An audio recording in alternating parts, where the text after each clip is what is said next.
Hello friends, welcome back to our channel. Another recipe আজকে তোমাদের সাথে শেয়ার করব পোর্কের রেসিপি।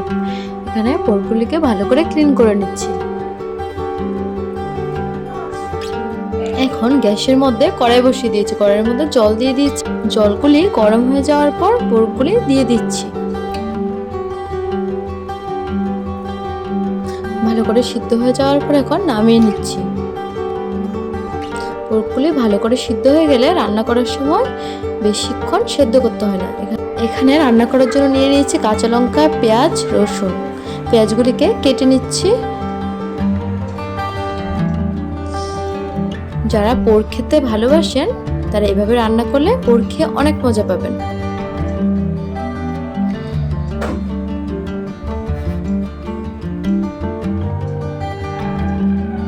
গ্রাইন্ডারের মধ্যে পেস্ট করার জন্য নিয়ে নিচ্ছি কাঁচা লঙ্কা, রসুন, পেঁয়াজ কুচি। এখানে আদা বাটা, রসুন, আলু, পেঁয়াজ কুচি, কাঁচা লঙ্কা, রসুন, পেঁয়াজের পেস্ট। এখন পোর্কের মধ্যে দিয়ে দিচ্ছি পেস্টগুলি। পেঁয়াজ কুচি, রসুন, আদা বাটা, লবণ। আমি এখানে আমার পরিমাণ মতো লবণ নিয়ে নিয়েছি। শুকনো লঙ্কার গুঁড়ো, হলুদ, তেজপাতা, একটু পরিমাণ তেল, জিরে গুঁড়ো, ধনে গুঁড়ো। এখন সবগুলি ভালো করে মিক্সড করে নেব। কড়াইয়ের মধ্যে তেল দিয়ে দিচ্ছি। আর পোর্ক রান্নার জন্য কম পরিমাণ তেল ইউজ করবেন। তেলগুলি গরম হয়ে যাওয়ার পর তেজপাতা দিয়ে দিলাম, পেঁয়াজ কুচি দিয়ে দিচ্ছি। পেঁয়াজগুলিকে হালকা ভেজে নেব।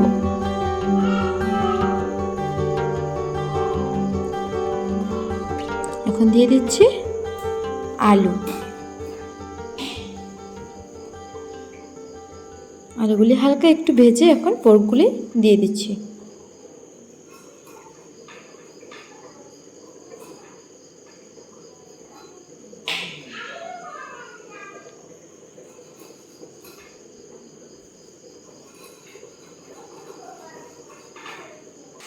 ভালো করে কষিয়ে নেব।